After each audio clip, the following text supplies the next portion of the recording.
It's a good ball for Raspadori, and there's no flag. 2-0. Italy take firm control on this decisive night in Group B. The Calcio Guys is a weekly podcast by Adreano DiNardo, Gianni Dellacoli, and myself, Nicholas Di Giovanni. We want to bring Calcio back to its roots in our communities and share stories from around the world about why we're passionate about the beautiful game. You can listen to us anywhere where you listen to your podcasts, including Spreaker, Google Podcasts, iTunes, Spotify, iHeart Radio, and Mixcloud. Give us your opinion on social media at The Calcio Guys on Twitter, Instagram, Facebook, and YouTube. The intro song is Fireworks by Cesare.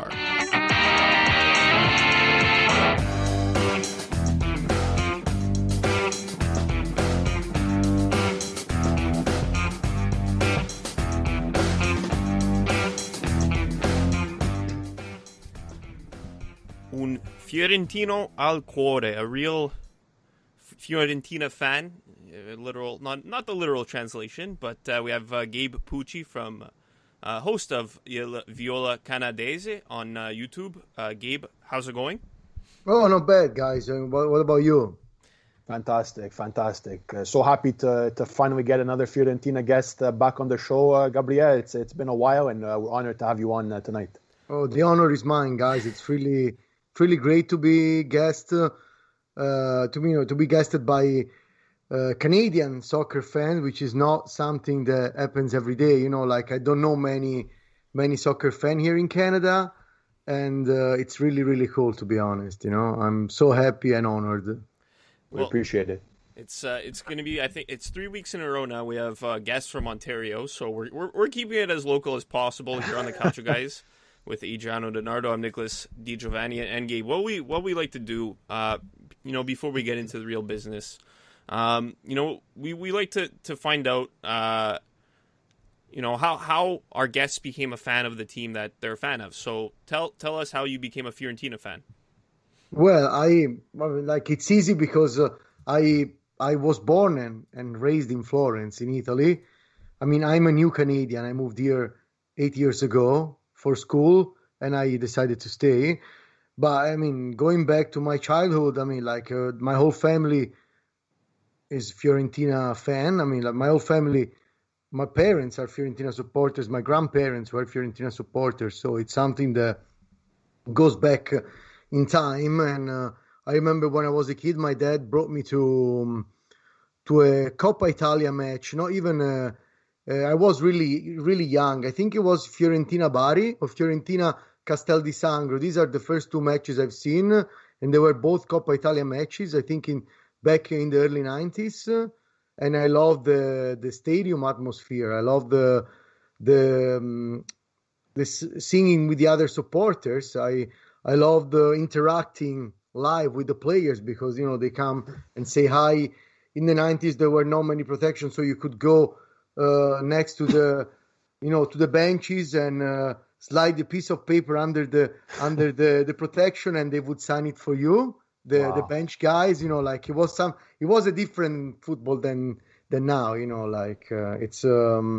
was a real experience. And, I miss go to the stadium. I mean, I live far, and now with COVID, even if I would go back home, I couldn't go because there are no fans allowed. So, but I would like to go to see a match here in Canada, like an MLS or what other leagues you guys have, but I can't wait to go back to the stadium. I hope that COVID ends soon because I wanna experience football again, But that's how I grew up as a Fiorentina fan. Family business, pretty much, No, that's a beautiful story, and that's awesome. Gabriele. That's why we like to open the show or with our guests that type of question, just to get and understand the different stories, from everybody that we come in contact with. And yours might sound traditional, but again, it's a beautiful story.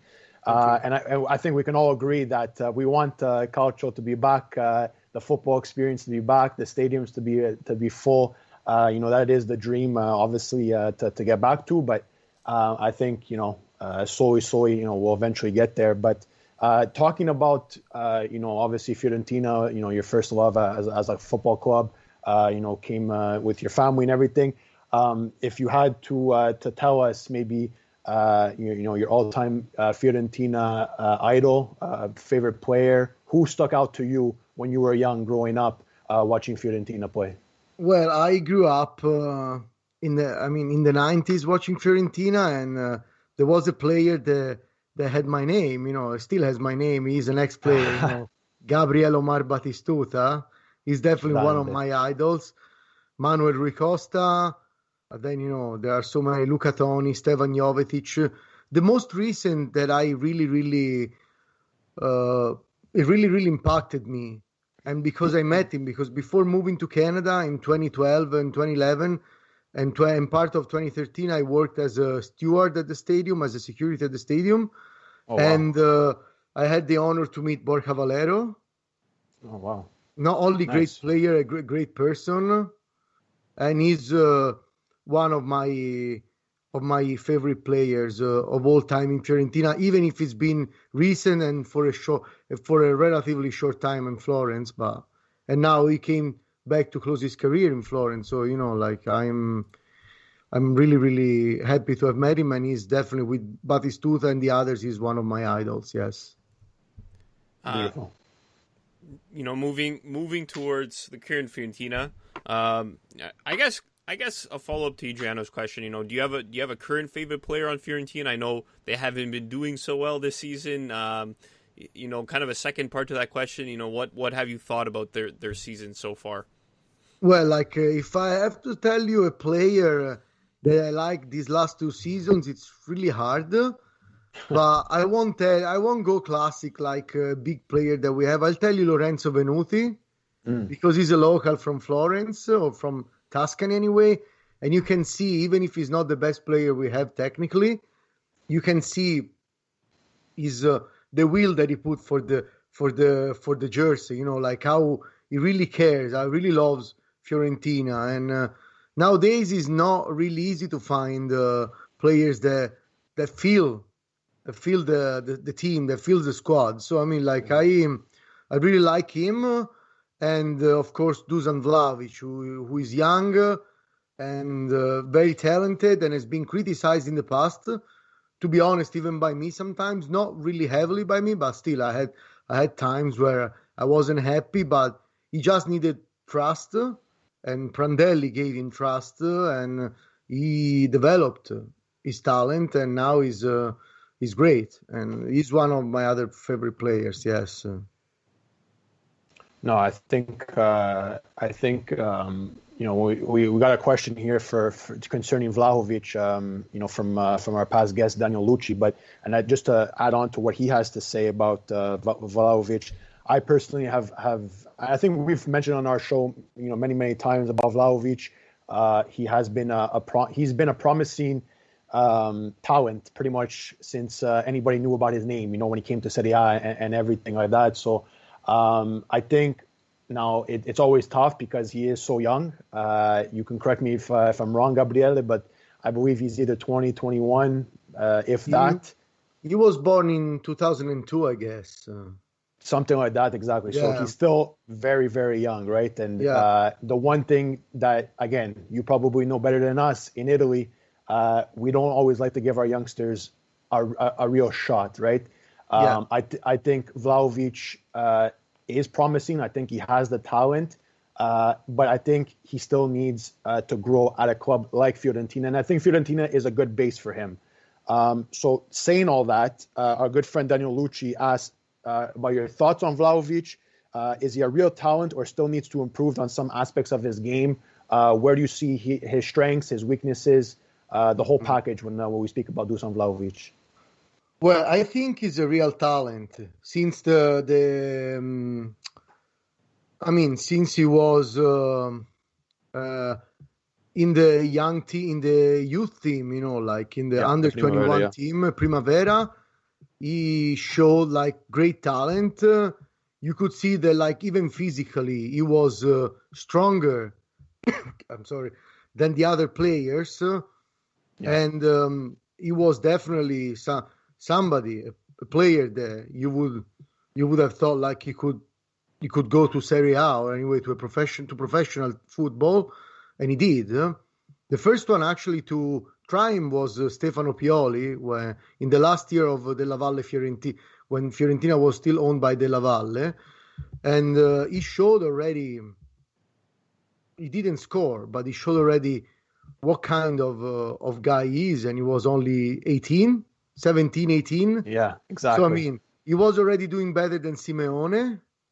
So I mean, like I'm talking about not the scoring sides, but like the movement in the field. You know, like the way he was going to fight to get the ball. You know, like it's not something that you see from everybody. The physical presence, the fear you can see on the face of defenders when they have to fight physically with him. Like even at the time, he wasn't as big as now, but he was giving a hard time. So to stronger and more experienced defenders. So I always knew he was going to be who he's demonstrating to be now. And regarding the strength that is a modern striker. Is not like just the striker that stays, like in the close to the goal to score. Yeah. Like he moves around. He has a good foot. Like he has a good shot. He also can do assists. Like he's not the prototype. He's the prototype of the modern striker, and he's not. I don't know how to say in English because about football I'm still. I guess my English is still limited, but say it in Italian. He's not a prima punta, a real prima punta. He's more like a seconda punta, or second striker. He really works in a two striker attack. Yes. For example, Immobile. Same with Lukaku, with different characteristics, but those are the kind of strikers that can work in formations with another striker. And I think, for example, I know now we don't have any more Cutrone, but he was complementary with Cutrone, like Immobile is complementary with Caicedo, or Lautaro is complementary with Lukaku, for example. Yeah. Of course, with the right proportion, like Lukaku, Lautaro, Immobile, and Caicedo, for now, are more experienced and stronger and better than Dusan Vlahovic. But he's so much younger and has so much potential that he can probably reach these high levels. So. Exactly. And just to add on to that, this year he's really improved. When you spoke about goal scoring, Gabriele, he has, I believe, 12 goals on the year right now, with I think a couple of assists as well. So, right, I think he has improved from just even last season, and he's providing a lot for Fiorentina. And I think this Fiorentina side needs somebody to step up. And I think he's been one of the bright spots to step up, at least this season. Oh, yeah, definitely. I agree with you. I definitely agree with you. I wanted to ask you, and I know you mentioned him, Patrick Cutrone. I know he left in January. He scored 2 goals today for the under-21 team. He's a guy who came, last season. He scored 4 goals in 19 Serie A games, 1 goal in 2 Coppa Italia games. And then this season, he only got a single assist in a Coppa Italia game, and that was it. 11 Serie A games, no goals. For Fiorentina, you said Vlahovic is that second striker. He plays as a complementary striker. Well, they're both second striker first. Like, how do I put it? Like, when you play with 2 strikers, like in a formation that could be 3-5-2 or 4-4-2 or 3-4-1-2 or even 4-3-1-2. Like when you have 2 strikers. I don't even know if there is a second or first striker, prima o seconda punta, but you can you can collaborate with the other striker, and that was we've seen the best games of Fiorentina last year. I'm thinking about Fiorentina-Atalanta of Coppa Italia when actually Cutrone scored his first goal and we won 2-1. Even if we were in 10 players at some point because one of us was expelled. Yeah. I mean, that game was one of the best Fiorentina game, and we played with two strikers. Same with Napoli and Napoli-Fiorentina 0-2. That night we actually we defeated Napoli with a similar formation, having Cutrone in the first half with Chiesa, but then in the second half, Cutrone and Vlahovic being in the field at the same time, with Chiesa being moved to the side as a external midfielder or midfield winger. Yeah, and that's when we've seen Fiorentina best soccer, I would say. Yeah, and you know what I wanted to ask, like Fiorentina basically hasn't had a true number 9 since Kalinic left. Kalinic, 2 seasons with Fiorentina, 12 goals and then 15 goals. Is there, a certain player you think Fiorentina should target in the summer to come in and play that true number 9 role? Well, I think Vlahovic can do it, but we need probably like bench, and we need to probably add to him, like a second striker, because I don't think Frank Ribéry is gonna stay at Fiorentina. I think he's either gonna retire or move back to Bundesliga. Yeah. So I think Riccardo Sottile is coming back, and he's really, really a good prospect, a very good prospect as well. This year in Cagliari did well, despite Cagliari didn't do very good as a team. Yeah. But he was one of the positive ones. I think Fiorentina should focus more on midfield, because we don't have a playmaker. We have good midfielders, but none of them can do the playmaking role. Like we miss Pirlo or Pizarro, for instance. Yes. Somebody that can create the game. Not easy to find. We're thinking about Torreira, but Torreira is at Atletico Madrid. I don't think he wants to go. He wants to move to a team that is fighting for not to be relegated.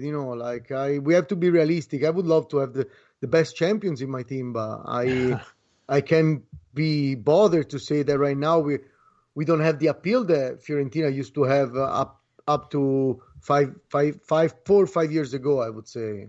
Yeah, no, I definitely agree, and I think it's interesting because I think Fiorentina, they have maybe not particularly the best playmakers or what have you, but I think they do have decent midfielders. One guy that I've always pretty much been a fan of, I like the way he plays, and I'm surprised. I think maybe because this season he hasn't been performing up to his standard. Maybe, I don't know if it's because he got the number 10, but Gaetano Castrovilli, for me, is an exciting player. Gabriele, I kind of want to know your thoughts on him, and just if he's the next guy with a guy like Vlahovic we were speaking about earlier to really carry this Fiorentina team forward, or is he not the real deal and they really need to look elsewhere? Okay, so I think he's really talented. I don't think he's a number 10 in the sense of role. He deserved the 10 after what we've seen last year from him, but he needs to step up his game to keep deserving that number.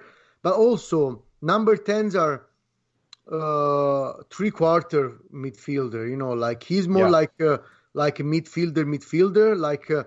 For instance, Aquilani, that he can do incursions in attack, but he's not Emmanuel Rui Costa. He's not a Giancarlo Antonioni. Yeah. He can develop that talent, maybe. I don't know. I'm not a coach. I'm not a match analyst, but I think he has the talent to develop that kind of role. And so being the field a little bit closer to the attack than a little bit closer to the midfielder. So play. How do you guys say in English the trequartista? Trequartista. You know what? We use trequartista. I'm not even sure. I think it's the attacking midfielder. Attacking midfielder. Attacking sorry, midfielder. Yes. He's not a trequartista. He's not an attacking midfielder, but he can definitely be. In Serie B, he played sometimes as an attacking midfielder, and he was able to when he played for Cremonese. Yeah. But I don't know. Lately he's been playing as mezzala, and I think that's the role where he can do better. I think his problem is I know I shouldn't say that, but his problem is Ribéry. Not because Ribéry is a problem himself, but because Ribéry is supposed to play as a second striker, but he keeps going back to the midfield to get the ball. And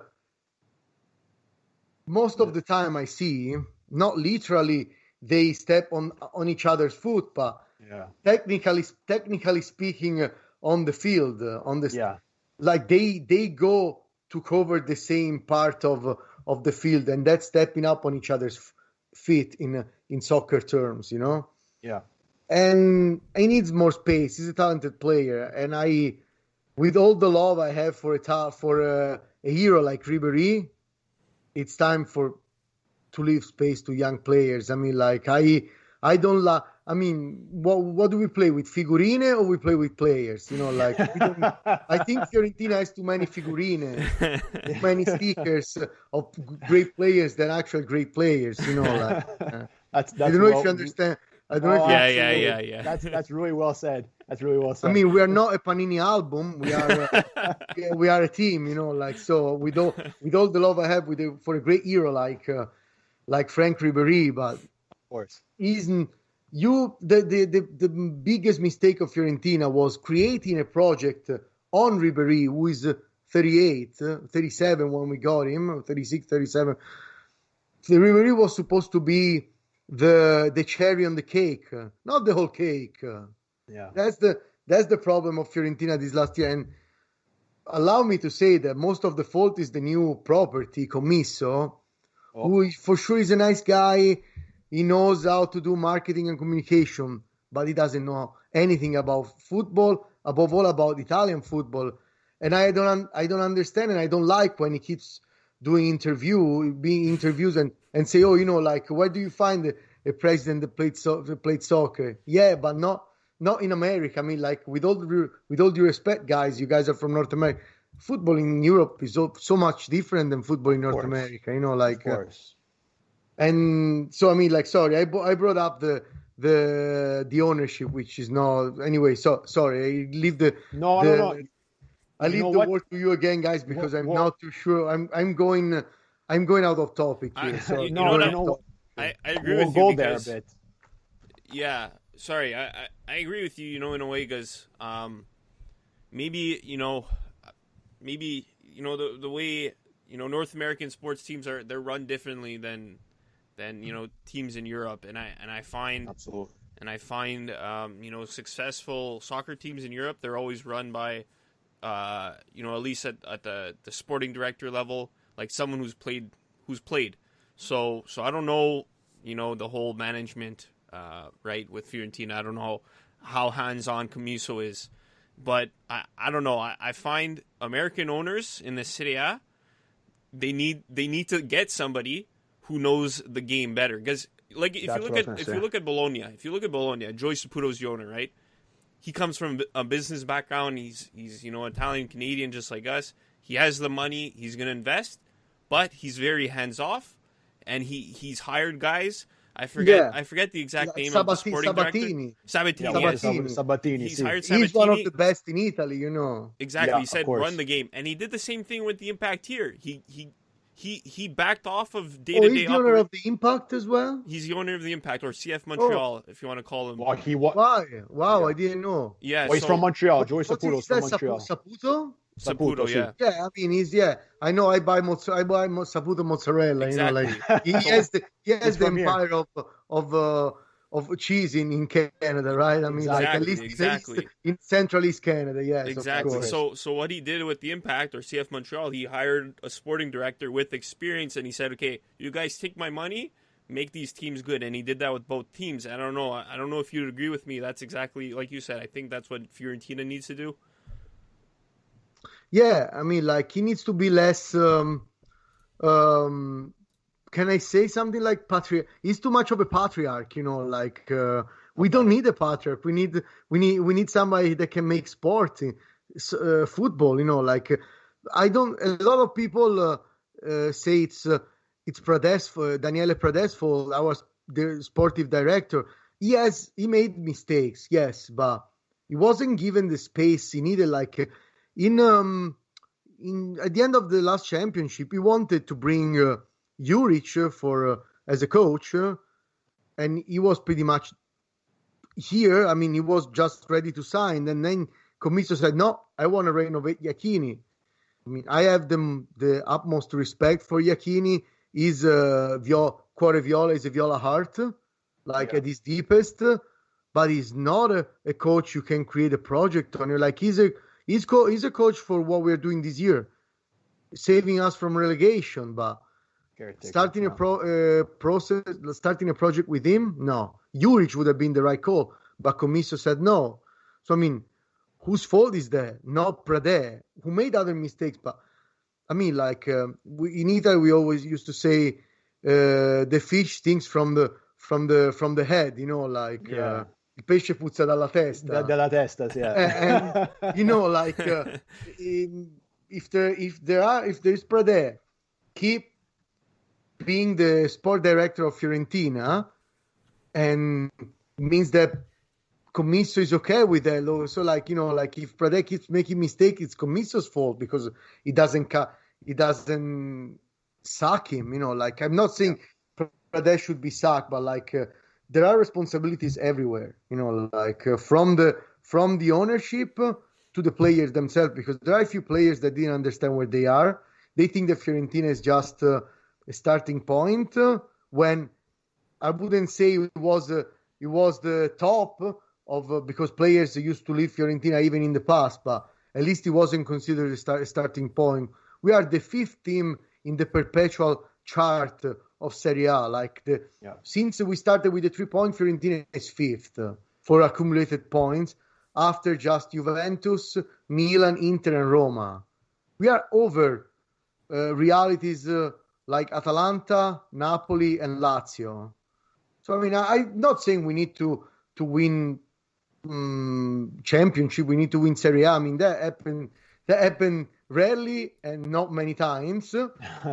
But at least being fighting for a spot in Europe, at least Europa League, not where we are right now, no middle chart. I mean, and I'm a little bit afraid that with this ownership, unless they start to back off and put sport people, I mean, even Joe Barone, nice guy, I think he's great with marketing, but he doesn't know about soccer.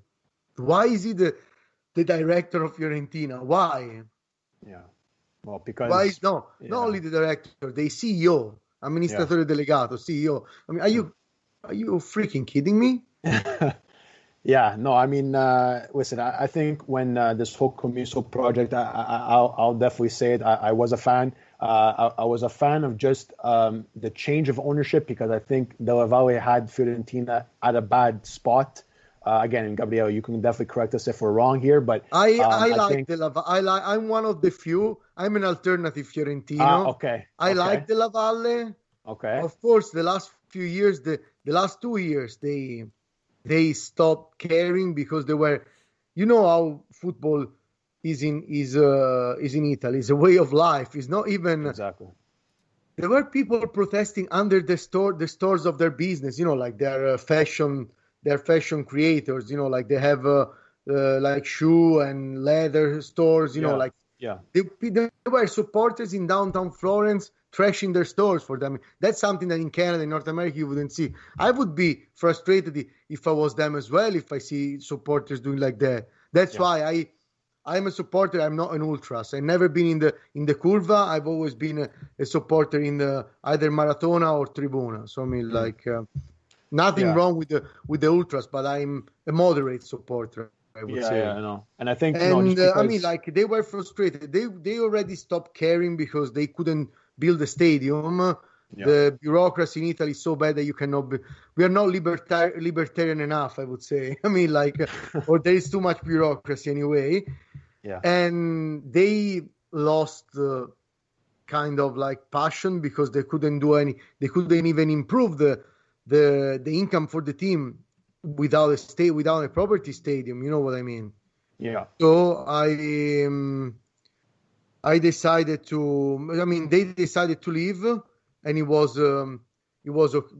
okay. I was excited as well for for Commisso, but then I lost a little bit of excitement, to be honest. Yeah, no, and I think it's fair. I mean, you're a fan of the team. You follow them a lot more than we do. I just think, the final years of Della Valle's run with Fiorentina kind of wasn't, like you said, it obviously was frustrating. I thought this new spark with Commisso, which he has a lot of ideas. He wants their own stadium. He wants the training ground. He wants things to get going. But what I do say, and I agree with Nick and yourself about he's great, he's a great figure, whatever, but delegate your tasks better, and I think put the right people in the right positions to make not only yourself look better, but your club look good as well, and just to be more successful, because we all know Fiorentina has the history, just as a club and within Serie A. So. That's definitely not out of question. But going away from ownership talk, and because I think we can be here for a couple of days talking about ownership and what's right, what's wrong, right? Yeah. So obviously with Fiorentina lately, and again this came when Commisso came. Obviously there was many different coaching changes. We saw Vincenzo Montella, we saw Beppe Iachini, we recently saw Cesare Prandelli, and now we re-see Beppe Iachini I've lost count how many times he's been at Fiorentina behind the touchline. But what do you make of just the coaching carousel, I guess you can say, of at Fiorentina? And because it is unfortunate, we did hear the news about Prandelli. He is going through stuff outside of football, stuff that not exactly. I mean, like his anxiety his anxiety and PTSD is due to not having a bad relationship with some of the players. A few players were not happy because he redid somehow the hierarchy after Iachini was gone. Okay. And I think he was right. I mean, like, again, there are some players in Fiorentina that think they're super talented. They think that they deserve the best team, like Amrabat, for example, why he was good one single year in Serie A, and now he thinks, how can I say? He's the best midfielder. I don't know how to say, like, I'm on this. I'm with Prandelli. I'm siding with Prandelli, and I know that his anxiety is about some bad relationship in the locker room, I guess, with some player. But I don't know exactly if he had some outside the job, which is possible because I mean, like, since he lost his wife, his young wife, 10 years ago, I mean, he's been suffering of depression, and I think he's had relapses and stuff like that. Yeah. So what do you make of now Iachini coming back? And you mentioned earlier before, he's kind of not the type of manager to create a project around, more that caretaker type of coach. First off, I guess, where do you think he can bring this team to end off this season? And then after that, where do you see them going for a coach to really start this project, second time, third time around? Well, I hope he's going to save us from relegation and then, a big hug and start a new project with new management and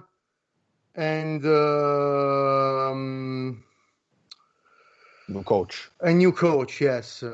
Yeah, sorry. Sometimes I think that in Italian and I say in English. It's okay. It's all right.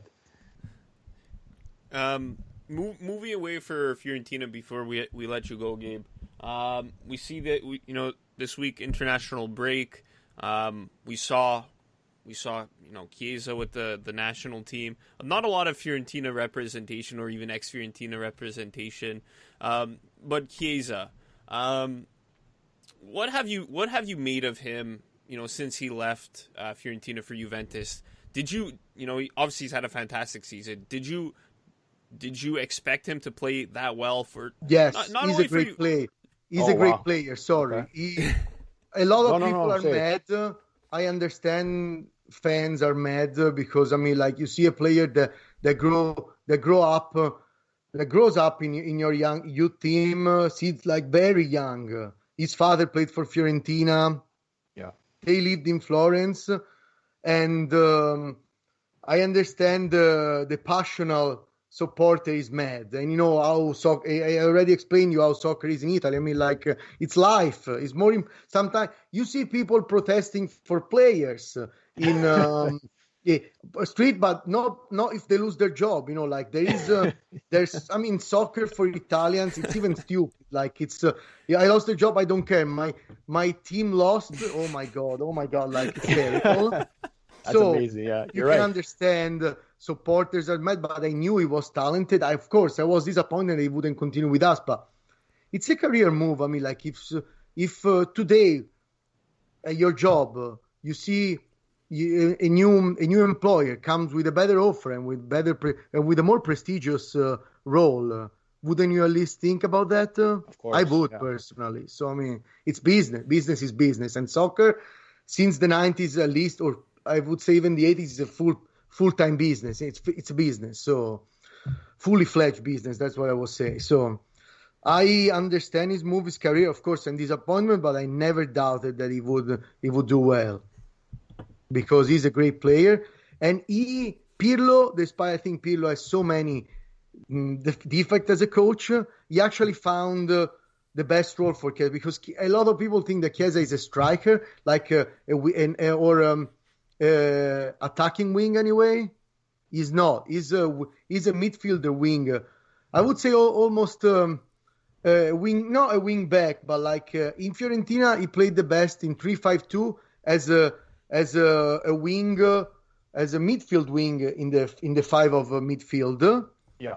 And now he plays in a 4-4-2 as a midfield wing, either left or right. It doesn't matter because he's good at both.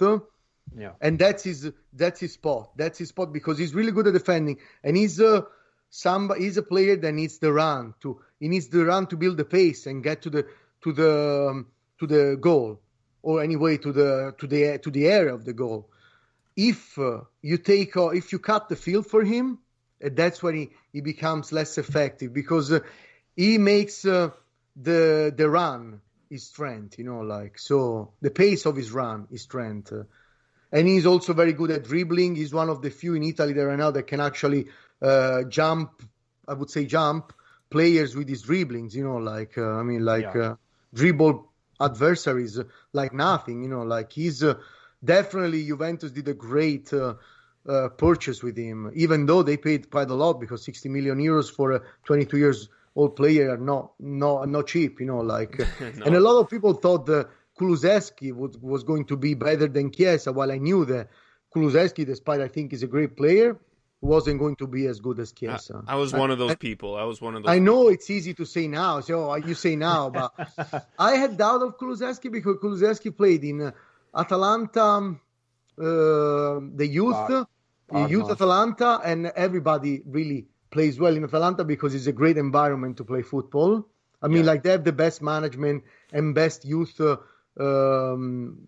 field in Italy. It's the best youth project in Italy. And then he played for Parma. With all due respect, for Parma, it's another spot right now. It used to be a noble team as well, like Fiorentina, the Sette Sorelle, but now it's an environment when there are not many pressure. You get to Juventus, I mean, it's a different kind of pressure. Fiorentina, it's an environment with. You think that Fiorentina has no pressure, but Fiorentina supporters are so picky, and every player feels super pressured in Florence. I don't know why. It's not an easy environment in Florence. We don't make it easy for players to be to feel home. Of course. And I think, listen, with Chiesa, he's been the talk for quite a while now. If in terms of being at Fiorentina, now at Juventus, with the Italian national team, and I agree with what you're saying, Gabriele. He's one of the few players that we have with La Nazionale, or even if you're a Juventus fan, to say for Juve that he can take on the man. I support only Fiorentina. Yeah, no. Sorry, well, I'm going to say for Nick. He can definitely agree. He definitely does take on the man. He's one of our few national team players that really likes to do it and can do it. And when he's on his game, I think he's obviously very, very talented. But I think, I guess that's pretty much all we had for you, Gabriele, tonight. Hopefully we see Fiorentina, reach new heights and stay at least on, the left side of the table, from 1 to 10. That's the hope. That's the dream, this season and into the future. So from the two of us tonight, for our other co-host, Johnny, who couldn't make it here tonight, we just want to say a big thank you. Well, thank you, guys. Honestly, a big thank you for you. For coming on. We it was pretty short notice, but you were super eager to come on, and we definitely don't take that for granted. So we do appreciate your time. Just anything you want to plug, anything you want to share to our listeners and viewers. Where can we find you on social media, your channel, everything? Okay, I'll try to be quick. First of all, I want to thank you guys. It's been an honor to be guest in a soccer podcast in English language, because English, of course, is not my native language, and sometimes I'm not really good at explaining soccer in English, but I tried my best. So I hope the listeners, I hope the audience can understand me. I hope you guys understood me, and of course, I really can't wait to have you guys a guest in my channel. I know now it's we're a due. channel Now we're due. in we're Italian. Come on your side. So but I was always eager to bring Canadian supporter of Calcio, and I don't know if you guys know about MLS a little bit, because I also would like to talk about that, if you guys are okay with that eventually in the future. Sure. I'm not the big expert, but I like to follow different kind of footballs around the world, so definitely it's interesting. And you guys can find me on Instagram as Gabe_corner_podcast. You can find me on YouTube as Il Viola Canadese, which means the Canadian purple, as I'm half from Florence and half Canadian now. I don't have any relatives in Canada, but I moved here permanently now. So I'm a permanent resident of Canada. So that's Beautiful. Great. And guys, it's been amazing. I hope we can do it again. And as I said, let's also do it on my channel sometimes. Okay. Sounds good. Of course. We're looking forward to it. Thank you very much. Grazie mille. Grazie mille. Grazie a voi. Thank you very much, guys. They've lost their shape a little bit here. The right back had chanced himself forward. Cathcart can't get there. Oh my goodness, squeezed it at the near post. Immobile. A slip from the goalkeeper, and Northern Ireland are punished. International break means international games. That's why it's called international break, right? It's not just sosta in the middle of the season, just like that. Thanks for clearing that up. For clearing that up, Nick. Some players go rest. You know what? I'm sure the players who go on international break, I feel like some of them, especially like the older guys, some of them kind of wish they were off sometimes, because their teammates who aren't as good as them, they get to relax on the beach. Maybe not on the beach at this time of year, but they get to relax for a week. But it is always nice representing your country with Adreano Donardo, Nicholas DiGiovanni here on the Calcio guys. Thanks a lot again to Gabe Pucci from Il Viola Canadese. Talk some Fiorentina. Now, obviously, switch our focus to the Azzurri, Azzurrini. I guess we'll start with the Azzurri. Start with the senior team. Sounds good. 2-0 win against Northern Ireland. Mimo Berardi, Ciro Immobile with the goals. And then 2-0 again against Bulgaria. Belotti, Locatelli with the goals. They have their third game against Lithuania tomorrow. Obviously, with the World Cup, we've talked about it since 2017. It's their time to avenge that Sweden loss now, right? A good start. It's 2 games. It's Northern Ireland. It's Bulgaria. Their important games in this group are against Switzerland. They're going to come in the fall, but also they could use these games kind of as a prep for the Euros in a way, to see what works. A lot of a couple of bright spots. I don't think there's been any player who's been bad, for sure. The game against Bulgaria, I don't know. I found it was kind of a boring game, to be honest. I didn't like the way they played as a team, but I wouldn't blame it on one specific player. That Belotti penalty, non-existent. It's Italy got away with one there. We'll take it. Locatelli, sexy goal. I think a couple of players who really stood out over these two games. Definitely Spinazzola, obviously, Locatelli, even Barella. I like Florenzi on the right side. On the first game, I know he didn't play in the second game. But between Belotti and Immobile, it's nice to see them each score. It'll be nice, if one, we always talk about strikers. If one striker isn't working, you got the other one, So when you're gonna have a one striker system, it's nice to have these two strikers go, and score goals. So, nice little positives for the Azzurri. Yeah, I agree. I think like we were previewing, last week with our boy Daniel Lucci. These were must wins. These were must. Obviously to get maximum points. That was a must. I'm glad that they did that. I think it could have been more. I think they could have done more.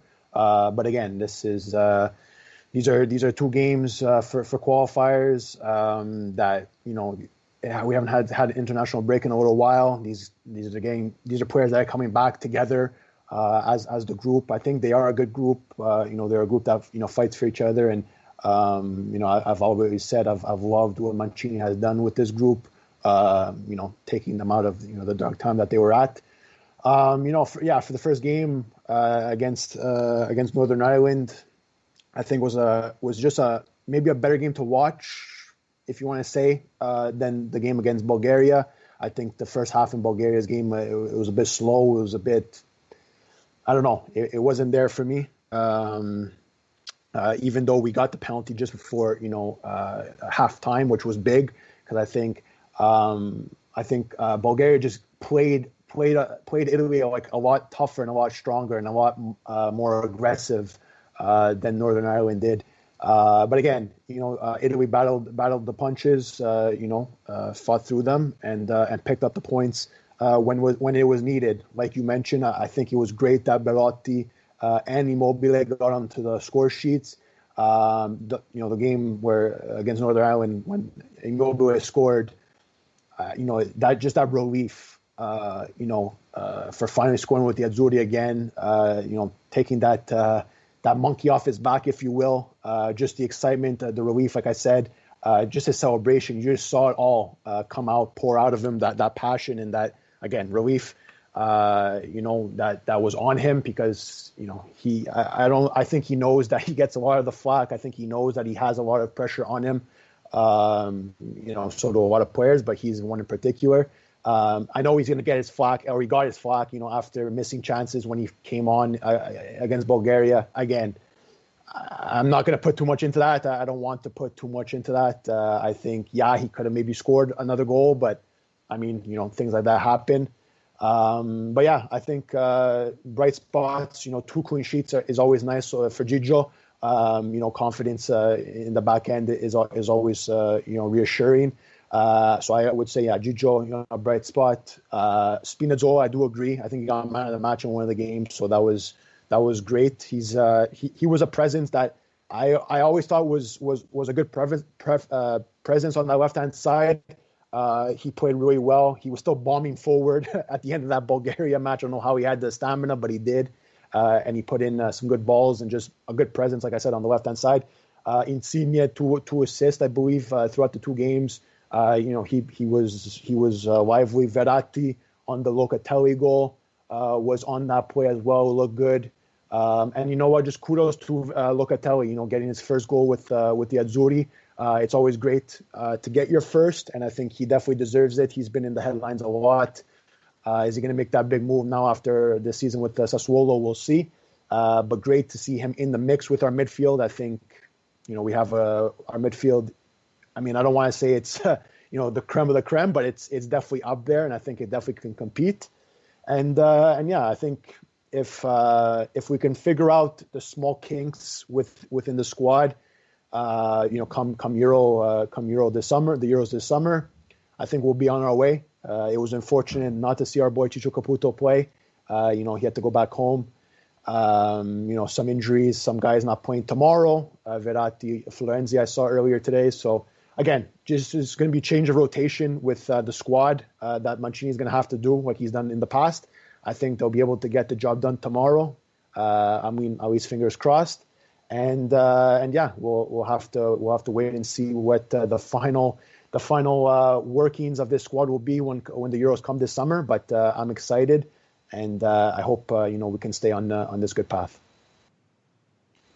I know you said it last week with the defense. Enough of the old guard. But you see that pass from Bonucci to Immobile in the game against Bulgaria. Yeah. Bonucci. Immobile should have scored there.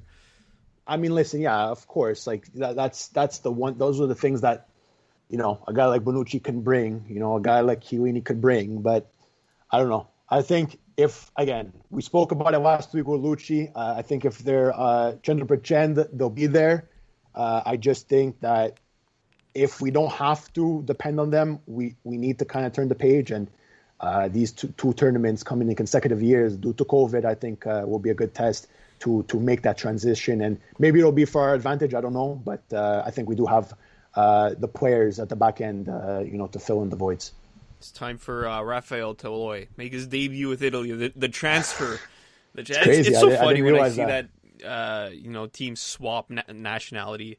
It's just so funny. You never think of the national team getting players in, Yeah. Yeah. I exactly. saw Mancini might play him in the game against Lithuania, so he might make his Italian debut. It'll be funny to see, but maybe it gives an option, right, just for some depth for Italy. Exactly. U21. What a goal that is. They've scored 4 in 50 minutes. Patrick Catroni won't be worrying about the missed penalty now. He has stumped that in. They the Azzurrini finished the group stage at the 2021 European Under-21 Championship. Say that 10 times. What a weird group stage. What a weird 3 games for Italy. 5 red cards in 3 games. 5 red cards in 3 games, including a 0-0 draw against Spain that featured 29 fouls, 12 yellows. That was wild. 3 reds, and only 5 shots on target. 5 shots on target. There were more yellows than shots on target. And you know what? We'll get this. We'll talk about this later in our cards of the week. But Marquinhos gets 2 yellows in the first game, misses the second game through suspension, comes back as a sub today against Slovenia and gets 2 yellows. Very dubious yellows, especially the second one today. What a joke! What an absolute joke! Like, I don't know who the Slovenian player was, but wow. The referee basically gave the card on the reaction, not on the action. And you know what? We like to complain about VAR, but when there's no VAR in these tournaments, you see it, and these refs are awful. I know they're not going to send the best refs to the Under-21 Championship, but at least guys who are at least competent, who at least know what they're doing, instead of just flashing cards like they're giving out COVID vaccines at this point. It's ridiculous. I guess for Italy also, they got to be more disciplined, sure, but like Marquinhos, that second yellow today, he didn't do anything. He literally did not do anything. Yeah, I unfortunately didn't see it today. I was at work. I caught a bit of the game. I saw they were up 4-0. I'm like, you know what? I'm glad they were able to get a dominant win today. Marquinhos back in the first game where he got sent off with the second yellow. Again, that, like you mentioned, I mean, I don't know. I guess that player really sold it. I don't know, but I don't know. It wasn't just the Tonali one, a bonehead mistake. I don't know why he even tried to attempt to step over him and step on him and whatnot. That whole play, frustration, I think, got to him, which I didn't like to see. But again, these are young players. They're going to learn from these types of things. We can't really put too much into it, and really, crucify them for it. It's a bad mistake, bonehead mistake. I think these players will learn from these types of things. But again, if they're not doing themselves any favors, if the refs are calling the game the way they're calling the game, again, Italy has to be better. I think the Spain game was the most wild game I've seen, like card fest, late drama, like late, tempers flaring, really getting, really into it. But I mean, in that one, like the Spanish players, they were flopping. Oh, it was embarrassing. They were flopping. No, I and that's, you're right, but I think it was just one of those games, flop or no flop, card or no card, or foul or no foul. It was just one of those games that was upside down, but almost before it started, it was crazy. I thought that was going to be like a bigger match in terms of maybe scoring or maybe just better calcio. Unfortunately, we saw a 0. Well, I mean, fortunately, because we got the point, so that was definitely a good thing. But just the brand of calcio that was being played wasn't the greatest. I think it could have been better. I thought it was going to be better.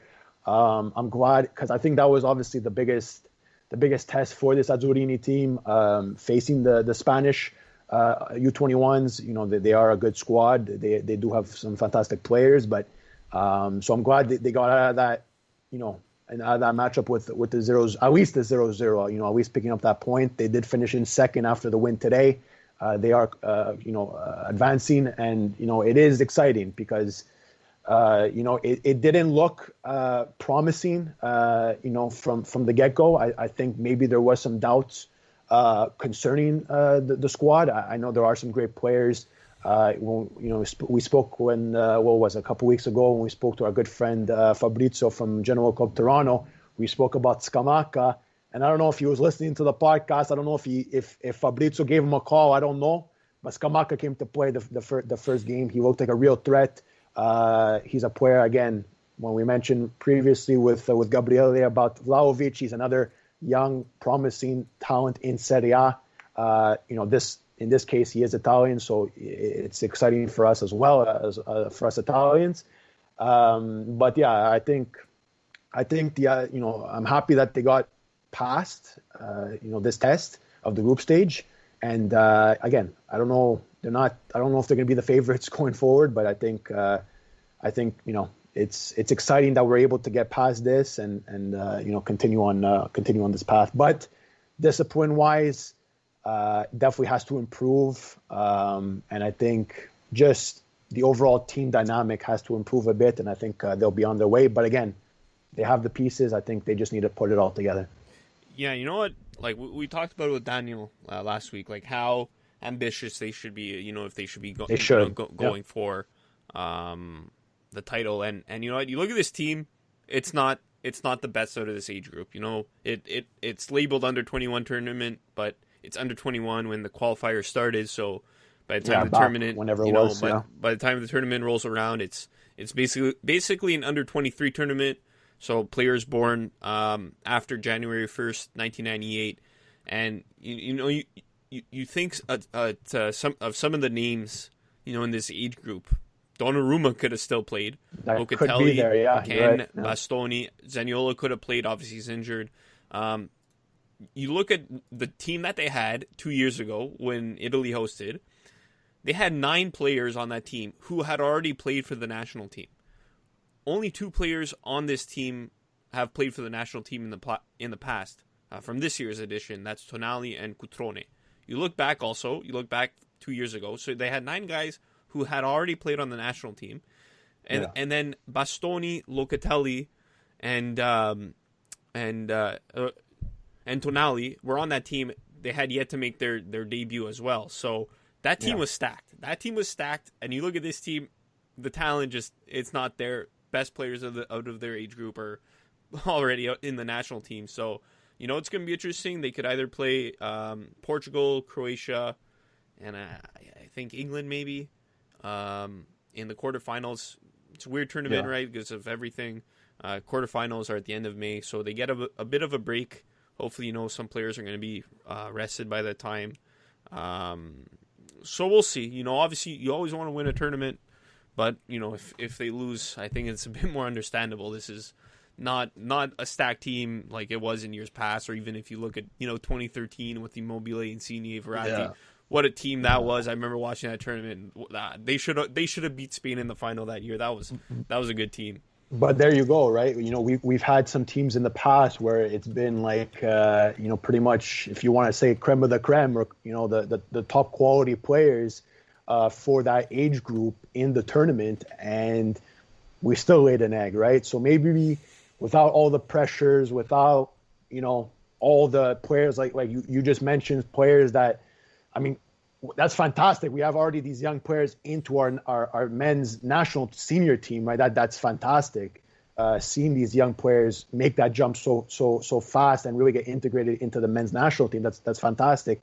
But again, it leaves for other players to make this tournament, to make these squads, and to really prove something. Now, will they go all the way and do it? I don't know. I think only time will tell. I don't think it'll be easy, like we mentioned. But again, maybe with this, maybe not without the added pressures where you see all the big names, and they have to put in like great performances. They have to make it at least to the finals. Maybe without that, I don't know. Maybe it's maybe a blessing in disguise that we don't have the likes of Donnarumma, Zaniolo, if he's healthy, Keane, all these wonderful players that we have already in the national team. Maybe it's, again, a blessing in disguise. But listen, I think we're all hopeful for something big with this squad. But again, I don't think we would be shocked if they don't go all the way and do it as well. So again, fingers crossed, and we'll hope for the best. So I guess we'll do our cards and MVPs. Let's do our cards first.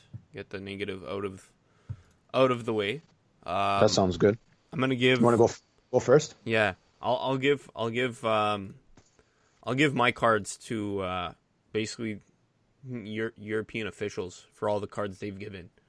I think it's card on the card. Yeah.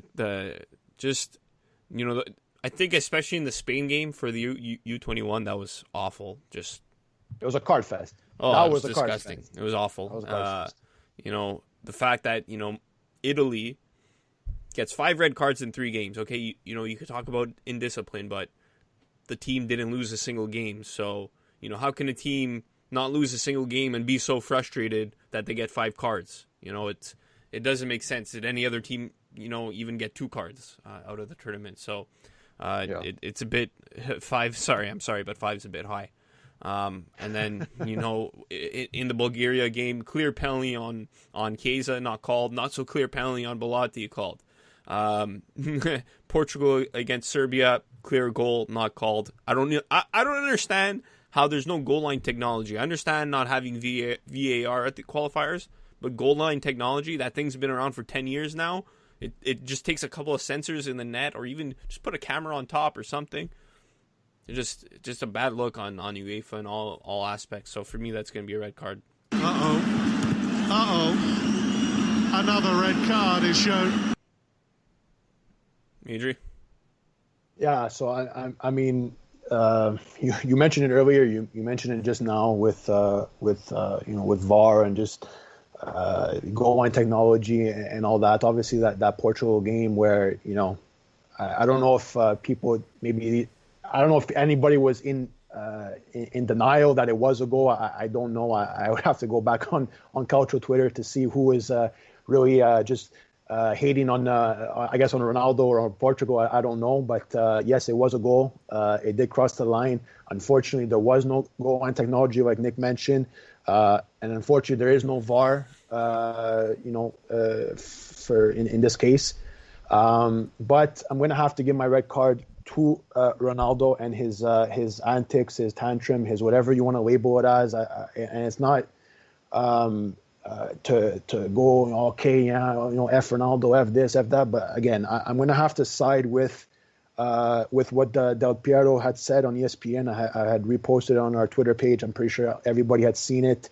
His words, concerning Ronaldo's reaction. The slam of the armband, leaving the pitch before the final whistle was sounded. Yes, I understand you're frustrated. Yes, you got robbed in maybe, hypothetically in that instance.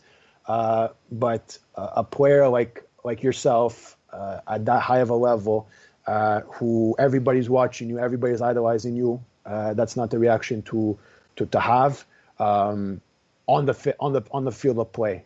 Have it off the field of play, have it in the locker room, have it elsewhere.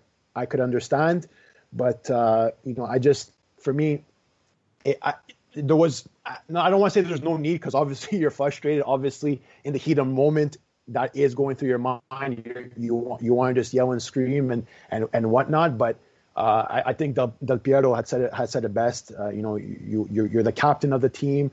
You're one of, if not the best player in the world.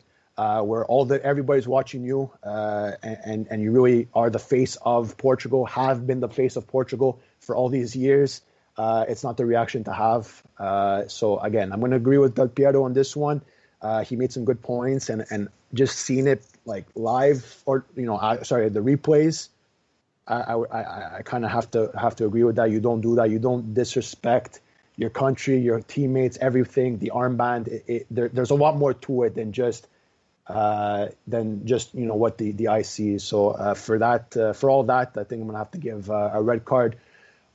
Just to the reaction of Ronaldo in that Portugal match. Could be a red card. The red card is out. And it's no surprise. Absolutely is against the rules.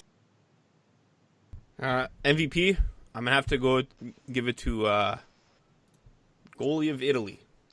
And before we get started, Adriano, I want to remind you of 2006. Tell me. Do you remember what happened defensively to Italy in 2006?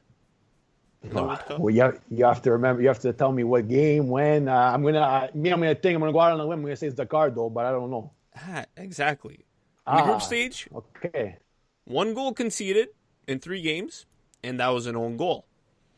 Fast forward nearly 15 years, the as important 2021 European Under-21 Championship. Some people say it's about the same level as the World Cup, Yeah, that's debatable. Yeah. I understand both sides, right? In quotations, guys, in quotations. 3 games in the group stage. Both tournaments, Italy played Czech Republic, right, in the group stage. Yeah, of course. 3 games, 1 goal conceded, and it was an own goal. So I'm going to have to give it to Gianluigi Buffon Carnesecchi. His name's actually Marco Carnesecchi for his performances. A lot of timely saves. A lot of timely saves. He had 2 saves today against Slovenia, 3 against Spain, and 2 against Czech Republic. And you know what? He looks good. I'll be honest. I didn't know who this guy was before the tournament. I never heard of him, and when I saw him starting the first game, I was like, "Oh, who's this guy?" I looked him up. So, good to see. Tall goalie, right? That's what you want. You want a tall goalie, good reflexes. So, hopefully for Italy, he remains healthy the rest of the season, and he comes back for the knockout stages, and he continues to have that wonderful performance until they meet France in the final, and he gets scored on a penalty, and then Italy wins 5-3 in penalties. So my MVP of the week's got to go to Carnesecchi. Goes for goal, beaten out by Carnesecchi, and Javi Pardo sees one tipped over. Brilliant stop from the Italian keeper. Adri? Yeah, no, that's so it's you really put some good thought into that analogy and MVP choice. Mr. Dry Meat himself, Marco Carnesecchi. You know what? Thought of it that way. He's basically a dried sausage, this guy. But but jokes aside, you know what? I've been impressed. When you mentioned timely saves, I have to agree. I mean, this guy, I don't know, I forget if it was the end of the Spain game or if it was during the Czech game that he made an unbelievable save at the end, like reflex save, and just tipped it out. I don't remember. That was Spain. It was Spain. Okay, yeah. That's what I had thought. But again, where he got these reflexes and where he had the instincts, I don't know. But listen, we'll take it. This is another young goalie that we have in our system for Italy. So, we can't go wrong. Unfortunately, he's in the era where Gigio Donnarumma is only 2 years older than him and has way more experience than him. But again, not even 2 years, a year and change. True, he's you're born right. July 1st, 2000. There you go. And he's February 99, so not even. So again, he's a bit unlucky in that sense. But again, for this tournament, for any tournament that he plays for Italy, I think we'll definitely be behind them. We might see him in the Serie A soon because he's on loan to Cremonese from Atalanta, and we know Atalanta. I don't know, like between Golini and Sportiello, I don't know goaltending. It's kind of been an issue for them. So maybe he comes in and becomes that number one eventually. I don't know. But we'll see. Again, yeah, exactly. Again, he's definitely a future project. I think, like Gabriele even said before, Atalanta's youth, the youths at Atalanta is just a system over there is fantastic, and Carnesecchi is another one to come out of there. So, it's great. But to move on to my MVP. After all that dry meat talk, I'm going to have to give it to, just not even his performance just today. If we're going to stick with the Azzurrini, I'm going to give it to Patrick Cutrone. This is a player that, for me, I have a soft spot in my heart for. He is a Milan youth product. He did play for Milan. Unfortunately, they had to move on from Cutrone. But again, I was always behind Cutrone. I think he's one player that, when we speak about fight for the shirt and Grinta and La Voglia per la Maglia, he's one of those players that he really gives it his all for the shirt. We saw that at Milan. I think we're seeing it with the Italian national team. He has so much emotion when he puts on these shirts that it's just fantastic. I didn't realize before the tournament started that he was the captain. I must have missed it when seeing everything, but I think there's a lot of weight on his shoulders being the captain for this squad in this tournament. Again, I think a lot of people might have doubted that his ability to be the captain for this squad. I think he is the oldest player in the tournament, not even only for Italy. I think he's the oldest player in the tournament, if not one of the oldest players in the tournament. Being that he is going to be 23 probably by the time the tournament continues on. He's already 23. Or is he already 23? He's born January 3rd, 98. So if he was born 3 days earlier, he would have missed a tournament. So there you go. Sorry. So he's already 23, right? During the tournament. So I don't know. Just his 2 goals today, his performances in the other group stage games, the pass on the Scamacca goal. In the first match, if my memory can serve me right, was a fantastic ball that he put in. He's not maybe always known for his playmaking assist skills, but he put in a great ball for his strike partner Scamacca.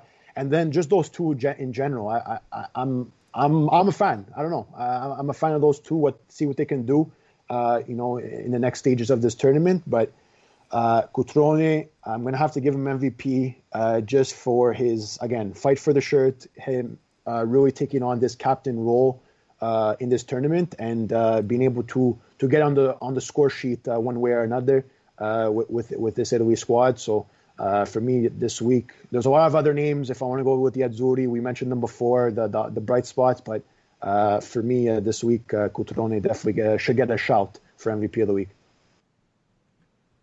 Cutrone for Italy, looking for Scamacca. That's a brilliant ball. What a goal that is. The sharp double act up front for Italy strikes again.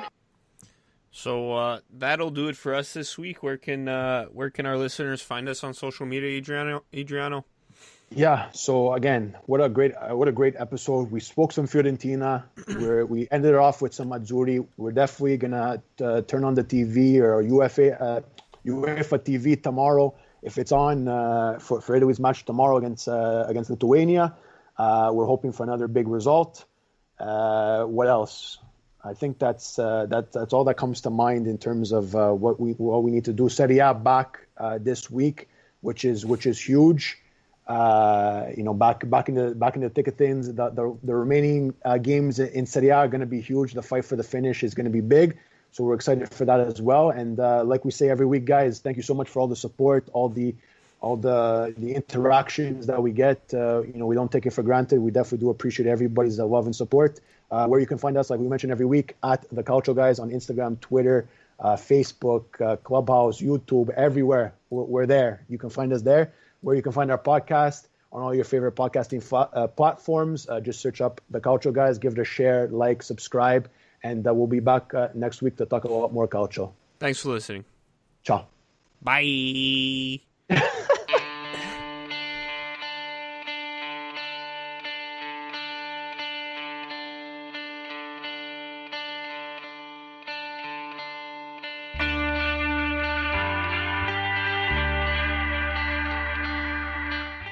The Calcio Guys is a weekly podcast by Adreano DiNardo, Gianni Dellacoli, and myself, Nicholas DiGiovanni. We want to bring Calcio back to its roots in our communities and share stories from around the world about why we're passionate about the beautiful game. You can listen to us anywhere where you listen to your podcasts, including Spreaker, Google Podcasts, iTunes, Spotify, iHeart Radio, and Mixcloud. Give us your opinion on social media at The Calcio Guys on Twitter, Instagram, Facebook, and YouTube. The outro song is The Last Ones by Cesare.